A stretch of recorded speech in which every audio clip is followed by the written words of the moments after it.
지금과 같은 장기적 저금리에서는 재정정책이 세게 들어갔을 때 나올 수 있는 부작용 무엇이 있을까요?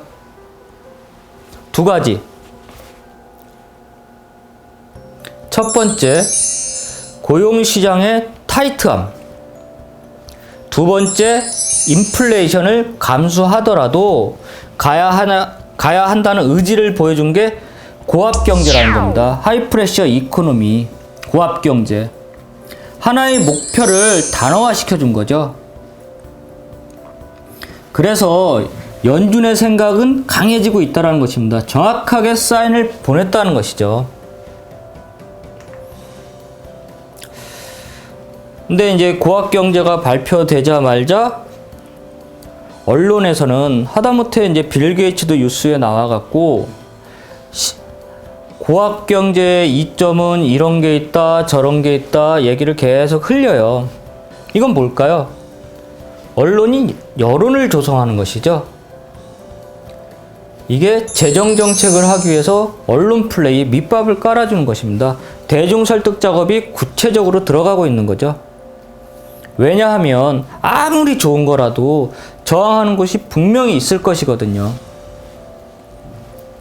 완전 고용 상태인데 뭐하러 인플레이션을 자극하느냐 그렇게 나올 수 있잖아요. 그걸 위해서 밑밥을 쫙 깔아주는 겁니다. 사전 작업. 그럼 사실 이 얘기는 대공황을 벗어날 때와 똑같습니다. 저는 똑같다고 생각을 해요. 공황이 뭡니까? 공황. 대공황, 공황. 공황은 안 팔리는 거죠. 안 팔린다는 게 뭐예요? 결국에는 공급이 많고 수요가 적다는 거잖아요.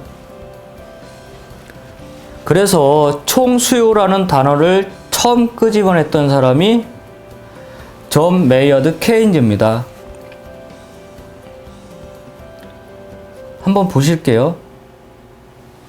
이게 케인즈가 얘기한 것 같지만 옐런 의장이 한 말이에요. 뭐라고 했냐면 위기 전에는 재화 및 서비스 생산 규모가 공급에 의해서 결정된다고 생각했으나 현재 선진국들의 침체된 경기를 보면 이런 결론을 재고해 볼 필요가 있다. 한마디로 수요 촉진이 관건이다. 이게 대공황 때 얘기한 게 아니라 며칠 전에 옐런 의장이 한 얘기입니다. 역사는 돌고 도는 것이죠. 그래서 아마 케인즈가 무덤에서 뛰쳐나와 이렇게 얘기하지 않을까요? 뭐라고? 100년을 얘기해도 못 알아듣냐 이것들아? 그러지 않을까요? 지금 옐런은 고압경제를 위해서 연준이 뭔가를 하겠다는 것보다는 시장에 과제를 던져준 거죠. 왜? 연준이 할 수 없는 부분이 분명히 많잖아요. 모든 걸 연준이 할 수 있는 건 아니기 때문에 그래서 이렇게 과제를 던져준 겁니다.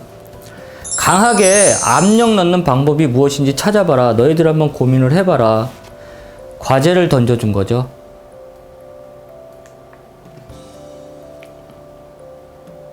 이게 2008년에 우리가 금융위기가 터졌습니다. 2008년 9월 15일 금융위기가 터졌잖아요.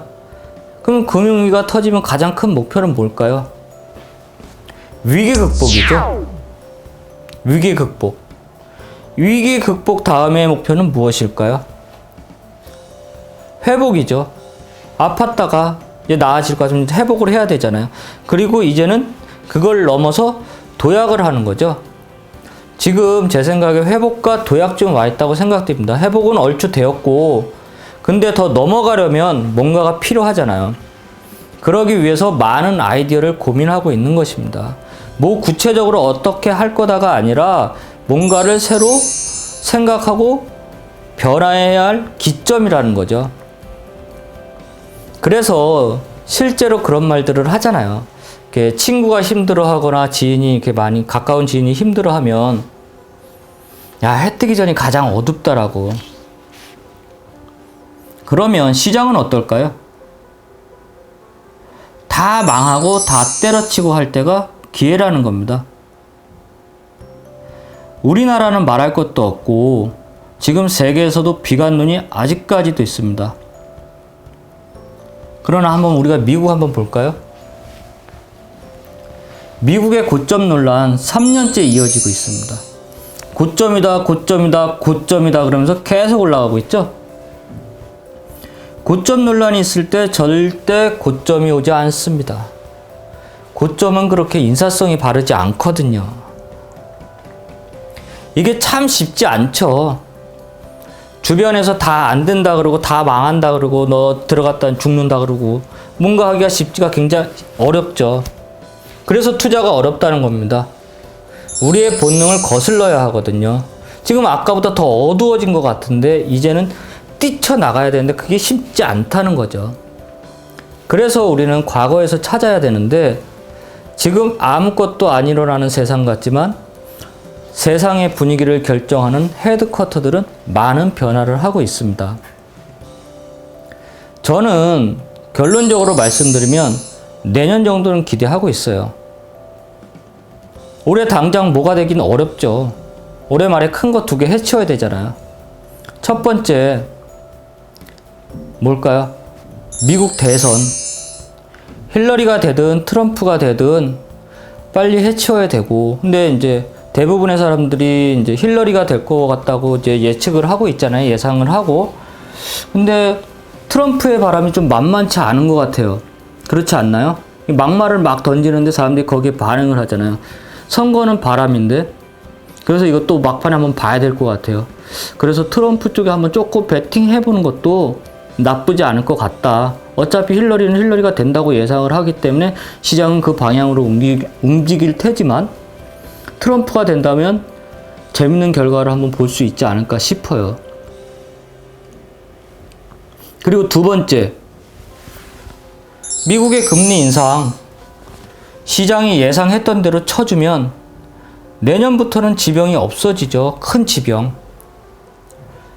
불확실성이 제거되잖아요. 자본시장이 가장 싫어하는 게 뭐라 그랬죠? 자본시장이 가장 싫어하는 거. 불확실성입니다. 불확실성. 어떻게 될지 모르니까 움직이지 못하는 게 제일 싫은 거죠. 그래서 지금은 준비를 하고 있어야죠. 난 그때 가서 해야지? 그럼 그땐 늦죠. 왜? 100m 달리기를 생각해 보세요. 땅 소리가 나기 전에 출발선에서 준비를 하고 있다가 땅 소리가 나면 바로 튀어나가야지. 친구하고 놀다가 멍 때리고 있다가 소주 한잔 마시다 땅 소리 나면 그때 옷 갈아입고 신발 갈아 신고 출발점에 서서 튀어나가려고 그러면은 벌써 들어갔잖아요. 끝났잖아요, 게임. 그렇지 않나요? 그래서 내년부터는 정말 잘 풀리면 그레이트 로테이션이 일어날 수도 있어요.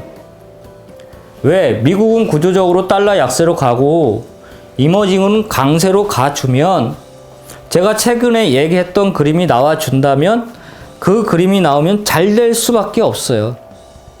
그럼 큰 기회가 될 수 있다고 보고 있습니다.